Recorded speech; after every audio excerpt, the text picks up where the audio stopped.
Não, mas é que tem dois aspectos da reforma trabalhista, né? O impacto dela pro judiciário e o impacto dela direto pro trabalhador, né? Tem os aspectos relevantes nesse contexto aí que são diferenciados, né?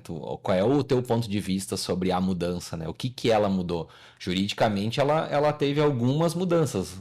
Tecnicamente, outras que eu digo que teve sim mudanças técnicas, mas judiciais elas já são diferentes, né? Os entendimentos judiciais já são um pouco diferentes, né? Me explica um pouco mais, me dá um exemplo. Cara, tipo, tem muita questão dos entendimentos do judiciário, né? Vou dar um exemplo. Às vezes, quando a gente está discutindo alguma matéria em específico dentro do judiciário, o entendimento do juiz ou dos desembargadores, ele é diferente do que a gente vê na lei. É questão interpretativa, tá? Porque falando da reforma trabalhista, né? Ela veio em 2017. Foi de uma tentativa de mudar, deixar as atividades laborais um tanto mais liberais, né? Vamos falar assim, um termo mais direto. Mas ela teve aspectos, principalmente nas relações com os sindicatos, as negociações coletivas, teve alterações nas contribuições sindicais, que agora a gente tem um tema bem novo aí, que é a questão da decisão do STF relativo à contribuição sindical e à contribuição assistencial, né? Principalmente da contribuição assistencial, que estão falando aí que retornou a contribuição assistencial, né? A decisão do STF é do retorno da cobrança, né?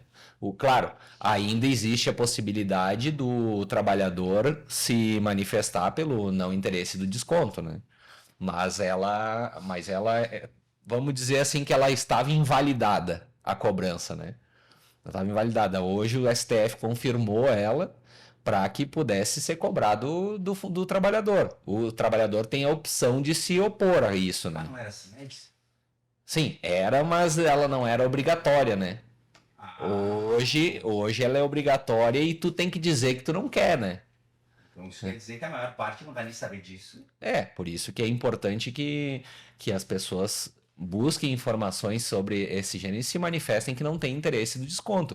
Porque assim se fala muito de que a empresa tem que ir atrás dessa informação. Não, a empresa, o único trabalho que ela faz é repassar o valor para o sindicato. É o único trabalho da empresa. Ela não tem poder de gestão sobre a contribuição. Ele simplesmente, o funcionário diz assim: eu quero que seja descontado, ou eu não quero que seja descontado. A empresa faz o desconto, faz o pagamento, A decisão é do a funcionário. decisão é do funcionário. A empresa só é o intermediador da movimentação financeira, no final das contas, né? Sim. Esse é um aspecto. Mas o que é interessante da reforma trabalhista na época que levantou muito o tema foi a questão das negociações coletivas, né?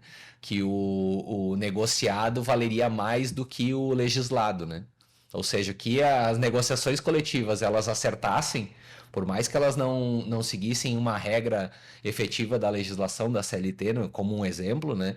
A negociação coletiva teria mais valor do que a decisão, a lei em si, né? A convenção coletiva, que é a junção dos trabalhadores com os empresários, a negociação entre eles teria mais valor do que a própria lei. A negociação entre as duas partes, né? Sindicato dos trabalhadores, sindicato dos empresários. Entendi. Então, É, essa coisa do, vou contratar um pessoal agora para trabalhar no Natal. Isso é um pessoal, o pessoal tinha muita. negociação coletiva ela pode suprir essa situação quanto a. Claro, vai ter o ônus e o bônus, né? Não vai ser tipo, todos os benefícios para os empresários e todos os prejuízos para os trabalhadores, né? Mas existe essa negociação, diz, nós vamos trabalhar direto no. Vamos trabalhar direto no Natal e aí na virada do ano ali nós vamos fazer 3, 4 dias de folga sem desconto. Então são negociações. Claro, a gente está falando uma coisa bem superficial aqui, né? Sobre esse contexto da convenção coletiva. Aí teve modificações sobre a questão das terceirizações, a incrementação do home office que a gente não tinha, né? E acabou vindo a calhar, né? 2017 ter a alteração a, a reforma trabalhista e também depois, 2020, a gente ter a pandemia, né? E a alteração na questão dos contratos de trabalho e o teletrabalho, que a gente chama do home office, já estava inserido na nossa legislação. Antes a gente não tinha nada que legislativamente suprisse essa situação, né, do home office.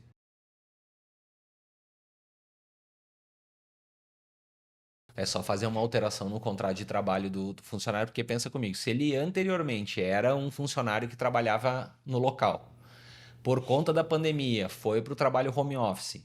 Nessa transição, ele teve uma alteração no contrato de trabalho dele. Normalmente, o procedimento da empresa era fazer um adendo ao contrato de trabalho e encaminhar e o funcionário ir para casa no home office. A empresa pode solicitar para que o funcionário retorne às atividades e vai ter uma alteração no contrato social. No contrato social, perdão, no contrato de trabalho. Até no contrato Não, social. até no contrato de trabalho, já estou pensando em contrato social, mas no contrato de trabalho. Aí o cara retorna às atividades. Aí tem aquela discussão assim, o cara não vai querer. Bom, aí ele pode reclamar na fila do seguro-desemprego. E se o cara foi contratado home office durante a pandemia? E agora a empresa quer que ele vá para Pode ofertar para ele uma proposta de trabalho. Ele pode ser ofertada, que ele pode negar e a empresa, se entender, pode fazer a rescisão do contrato de trabalho dele, né? Isso é uma opção, né?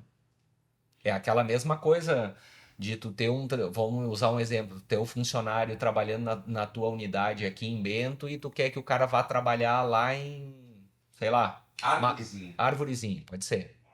Independente do lugar, se o cara disser que não, tu tem a opção de fazer a rescisão do contrato de trabalho, porque tu precisa daquele funcionário naquele lugar.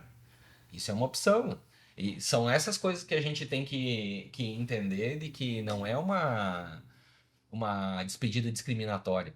É por necessidade do negócio. E o negócio hoje em dia é muito dinâmico, os negócios, né? Então, nesse aspecto, tem que ter o bom senso de entender que se não der certo, se não funcionar, não cumprir as necessidades, tem que buscar outro profissional. Eu posso até fazer uma pergunta assim para meu esclarecimento.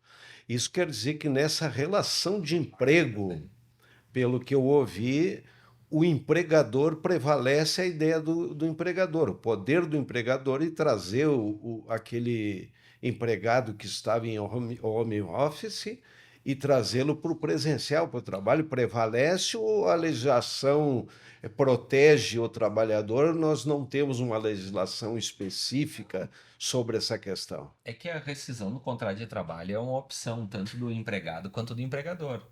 O empregador ele vai manter o trabalhador no negócio quando valer a pena para ele, enquanto valer a pena. Se Isso. ele não tiver a contraprestação que ele necessita, é uma opção dele fazer a rescisão no contrato de trabalho.